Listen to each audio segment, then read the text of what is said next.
Polres Cianjur, Jawa Barat akhirnya mengungkap motif tewasnya RA yang merupakan siswi SMK Pagelaran Cianjur Selatan.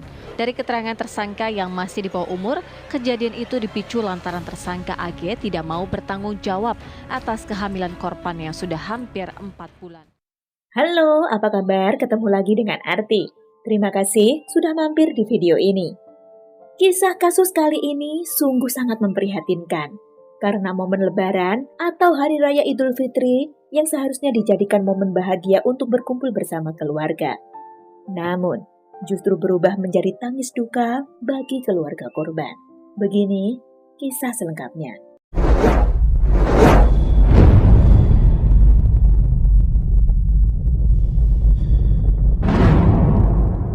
Gadis cantik ini bernama Ria Puspita yang tahun ini telah memasuki usia 18 tahun. Serta masih tercatat sebagai siswi SMK 1 Pagelaran, Cianjur, Jawa Barat. Ria merupakan anak keempat dari 5 bersaudara. Keluarganya tinggal di Kampung Ciparai, RT 3 RW 5, Desa Sukakarya, Kecamatan Sukanagara, Kabupaten Cianjur. Sehari-hari, Ria dikenal sebagai anak yang baik, perhatian pada keluarga, dan begitu menyayangi ayah ibunya. Bahkan, saking perhatiannya kepada kedua orang tuanya, Ria bahkan membatalkan rencana magangnya di Kalimantan. Selain itu, ia juga mengatakan kepada ayah ibunya, kelak setelah lulus dari SMK, ia ingin mencari kerja di sekitar Kecamatan Sukanagara saja, agar bisa terus sambil merawat orang tuanya. Di SMK tempat Ria bersekolah, ternyata bukan rahasia lagi jika gadis berparas cantik ini tengah menjalin hubungan dekat alias berpacaran dengan seorang siswa berinisial AG berusia 17 tahun. AG merupakan siswa di sekolah yang sama, namun berbeda kelas dengan Ria ya. AG ini berasal dari Kampung Tangkil, Desa Pasir Baru, Kecamatan Pagelaran.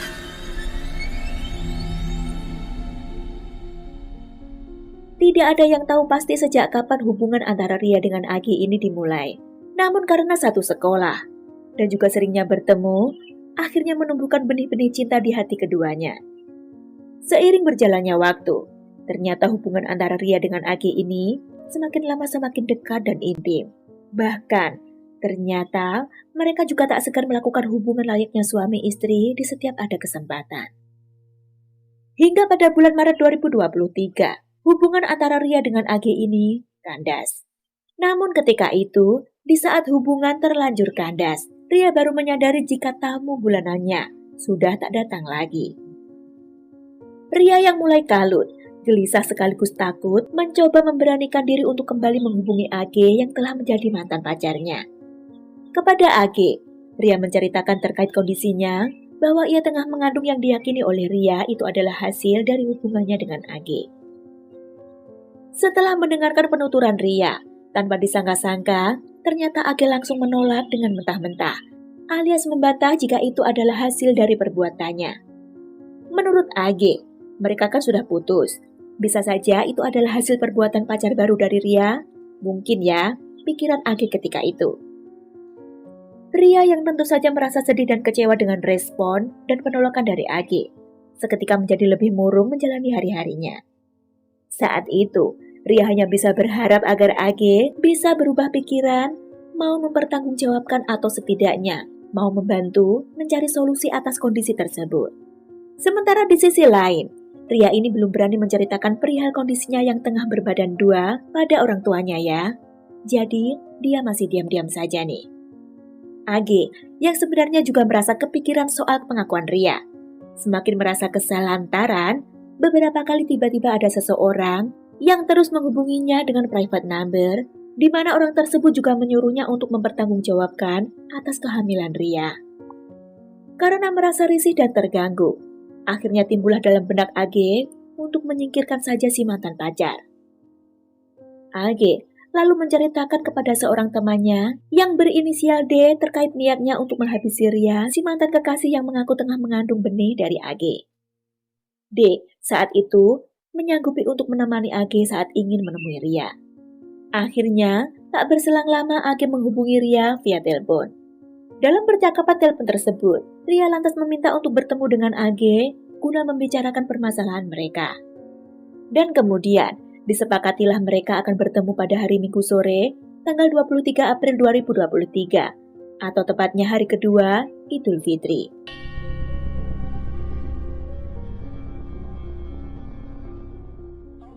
Hari itu, di hari Sabtunya 22 April 2023, kumandang takbir yang terus bersahut-sahutan membawa suasana haru bahagia tersendiri bagi siapapun, khususnya bagi umat muslim dimanapun berada. Begitupun dengan keluarga Ria Puspita yang tinggal di Desa Sukakarya, Kecamatan Sukanagara tersebut.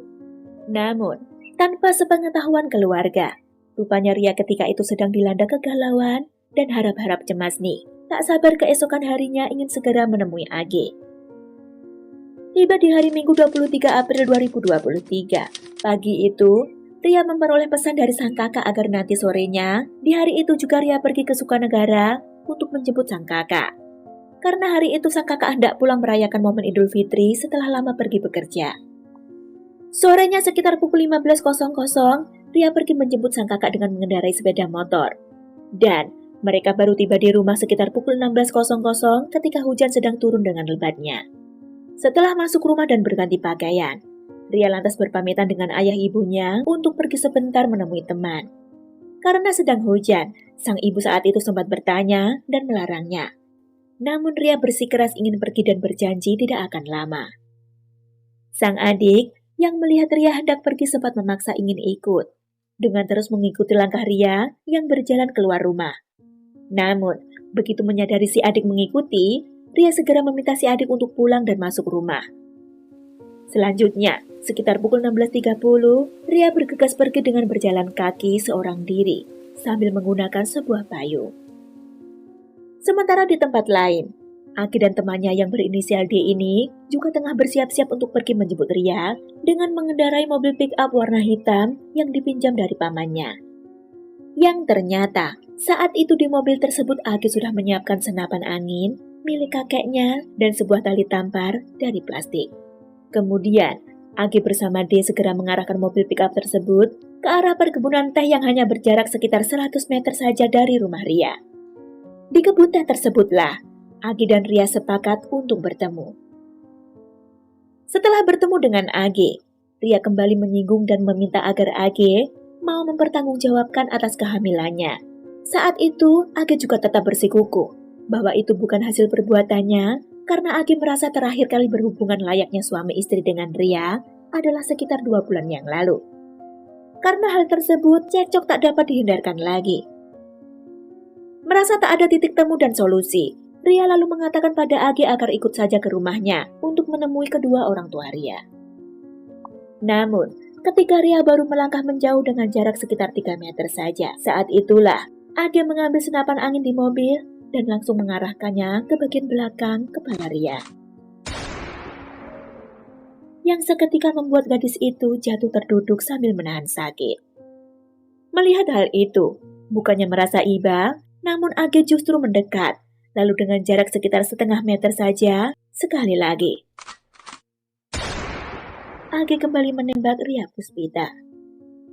Kebengisan Age tak berhenti sampai di situ. Setelah menyadari Ria telah tiada, Age yang tidak mau bajunya terkena noda darah dari Ria, lalu mengikatkan tali yang sudah disiapkannya pada leher Ria dengan maksud untuk menarik tubuh Ria, lalu menaikkannya ke bak mobil pick-up yang dibawanya. Setelah berhasil menaikkan tubuh Ria ke bak mobil, Age bersama D lalu meninggalkan lokasi untuk mencari tempat yang dirasa tepat untuk menghilangkan jejak dengan cara membuang jasad Ria. Malam, dengan suasana hujan, membuat jalanan ketika itu menjadi semakin sepi. Hingga akhirnya sampailah mereka di jembatan Sungai Ciparai yang ada di Desa Sukakarya yang hanya berjarak sekitar 1 kilometer saja dari rumah Ria. Setelah menurunkan jasad Ria Puspita dari mobil, Age lalu mencari sebuah batu yang kemudian diikatkannya pada tali yang masih menjerat leher Ria, dengan tujuan untuk dijadikan pemberat agar nantinya jasad tersebut bisa tenggelam. Selanjutnya, dengan tanpa berperasaan, dengan dibantu oleh D, Age menjatuhkan begitu saja tubuh Ria Puspita dari atas jembatan ke aliran sungai sedalam 5 meter tersebut, lalu segera kabur meninggalkan lokasi. Sementara itu keluarga Ria Puspita mulai panik. Terlebih ketika sang ibu mengatakan pada Saud, ayah dari Ria, bahwa beberapa waktu yang lalu Ria sempat menelpon sang ibu, meskipun hanya sebentar dengan hanya mengucapkan, "Mama, tolong Eneng," sambil menangis. Mendengar hal tersebut dari sang istri, Saud seketika menyadari bahwa ada yang tak beres telah terjadi pada sang putri. Lalu bersama Rizal, kakak tertua dari Ria, dan beberapa tetangga sekitar mereka mencoba melakukan pencarian serta melaporkan pada perangkat desa bahwa Ria tak kunjung pulang setelah berpamitan pergi sejak sore tadi. Awalnya, Saud sang ayah sempat mencari ke rumah kakeknya, namun Ria juga tak ditemukan di sana. Semakin panik, keluarga bersama warga lalu terus berusaha mencari nih. Nah, saat itulah ada salah seorang tetangga yang mengatakan sempat melihat Ria dijemput oleh dua orang pria dengan mengendarai sebuah mobil pick-up warna hitam menuju ke arah perkebunan teh. Berbekal informasi tersebut, mereka lalu bersama-sama segera menuju ke arah perkebunan teh yang dimaksud, hingga kemudian, dengan jarak kurang lebih 100 meter saja dari rumah Ria, mereka menemukan payung yang sebelumnya dibawa oleh Ria dengan kondisi sudah rusak, serta juga ditemukan jejak ban mobil. Semakin merasa ada yang tak beres, saat itu awalnya mereka mengira Ria telah menjadi korban penculikan. Berusaha terus mencari, keluarga bersama beberapa warga masih berharap Ria bisa ditemukan dalam kondisi baik-baik saja. Namun malam itu juga, sekitar pukul 21.30 atau setengah 10 malam, salah seorang warga akhirnya menemukan sesosok tubuh wanita di sungai dekat jembatan Ciparai, Desa Sukakarya, Kecamatan Sukanagara, yang berjarak sekitar 1 kilometer saja dari rumah keluarga Ria. Dan setelah diamati, mereka meyakini itu ternyata adalah Ria Puspita yang sudah tak bernyawa. Saat ditemukan, terdapat luka memar di leher, luka robek di dahi, dan beberapa luka lebam di tubuhnya. Saud sang ayah yang menyaksikan sang putri ditemukan dalam kondisi sudah tiada, kala itu tak sanggup lagi menahan tangisnya. Penemuan tersebut lantas dilaporkanlah ke pihak kepolisian setempat. Dan jasad Ria Puspita seketika itu juga dibawa ke Rumah Sakit Sayang Cianjur guna dilakukan otopsi dengan diantarkan oleh ayahnya dan Rizal abangnya. Dari otopsi tersebut ditemukan sebutir proyektil peluru yang biasa digunakan untuk senapan angin yang bersarang di kepala Ria Puspita. Dan diyakini itulah yang menyebabkan Ria kehilangan nyawa. Yang lebih mengejutkan keluarga adalah dari hasil otopsi juga diketahui jika ternyata Ria Puspita sedang dalam kondisi mengandung usia 3 bulan. Semakin syok dan sedihlah keluarga menerima kenyataan tersebut. Selanjutnya, kasus dilimpahkan ke pihak Polres Cianjur agar segera diusut tuntas siapa pelakunya.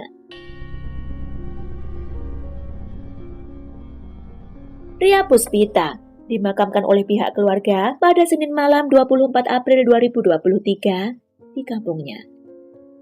Pihak kepolisian dari Polsek Sukanegara dan Polres Cianjur bergerak cepat melakukan penyelidikan. Setelah dilakukan olah TKP serta bertanya pada beberapa saksi, kecurigaan terkait pelaku mengarah pada orang yang diyakini kenal dekat dengan almarhum Ria Puspita. Polisi saat itu telah meyakini tersangka pelakunya adalah AG dan D. AG diketahui tengah berada di rumah salah seorang kerabatnya yang beralamat di Kampung Tangkil, Desa Pasir Baru, Kecamatan Pagelaran, Kabupaten Cianjur. Petugas yang sudah mengintai segera melakukan penangkapan. Sekitar pukul 1 dini hari pada Senin 24 April 2023 dengan tanpa perlawanan. Setelahnya, tak lama kemudian polisi juga berhasil mengamankan D, teman AG, di rumahnya. Selanjutnya kedua tersangka yakni AG dan D dibawa ke Mapolsek Sukanagara guna dilakukan pemeriksaan lebih lanjut. Di hadapan polisi, AG mengakui jika Ria memang mantan pacarnya. AG juga mengatakan baru memutuskan Ria sekitar sebulan yang lalu. Karena merasa risih, Ria terus-terusan meminta AG untuk bertanggung jawab. Karena merasa sudah putus dan meyakini itu bukan hasil perbuatannya, AG ogah untuk mengakui kehamilan Ria. Kepada polisi, AG juga menuturkan jika terakhir berhubungan badan dengan Ria adalah 2 bulan yang lalu. Sementara itu, sebelum dihabisi Ria juga mengaku sudah hamil 2 bulan. Jadi AG merasa itu mungkin hasil perbuatan orang lain, bukan dirinya. Terlebih, Age merasa kesal karena terus-terusan ada nomor tak dikenal menyuruhnya untuk bertanggung jawab atas kehamilan Ria. Karena itu, timbullah pikiran untuk menghabisi Ria. Bersama dengan ditangkapnya Age, polisi berhasil mengamankan barang bukti, di antaranya yaitu 1 unit mobil jenis Mitsubishi SS, 1 ponsel milik Ria Puspita, sebongkah batu, dan pil KB. Pada perkembangan kasusnya, Age diyakini sebagai tersangka satu-satunya atas pembunuhan Ria Puspita, sementara D temannya hanya ditetapkan sebagai saksi. Age yang berusia 17 tahun ini awalnya dijerat dengan pasal 340 KUHP tentang pembunuhan berencana dengan ancaman hukmat atau penjara seumur hidup. Namun, dalam persidangan yang digelar pada 15 Mei dan pembacaan putusan pada 22 Mei 2023, Hakim Tunggal Kusrini menetapkan terdakwa AG terbukti secara sah bersalah dan divonis penjara selama 7,5 tahun. Karena pelaku masih di bawah umur, maka hukuman yang diberikan adalah setengahnya, yakni hukuman penjara selama 7 tahun dan pelatihan kerja selama 6 bulan. Sampai di sini akhir kisah ini. Semoga kita semua bisa mengambil hikmah serta pembelajaran dari kasus ini ya. Teruntuk keluarga almarhumah Ria Puspita, saya pribadi mengucapkan turut berduka cita yang sedalam-dalamnya atas peristiwa dan meninggalnya almarhumah. Semoga Ria Puspita diampuni dosa-dosanya dan diberikan tempat terbaik di sisinya, dan keluarga yang ditinggalkan diberikan ketabahan. Terima kasih yang sudah klik dan nonton video ini. Jaga diri kalian ya. See you.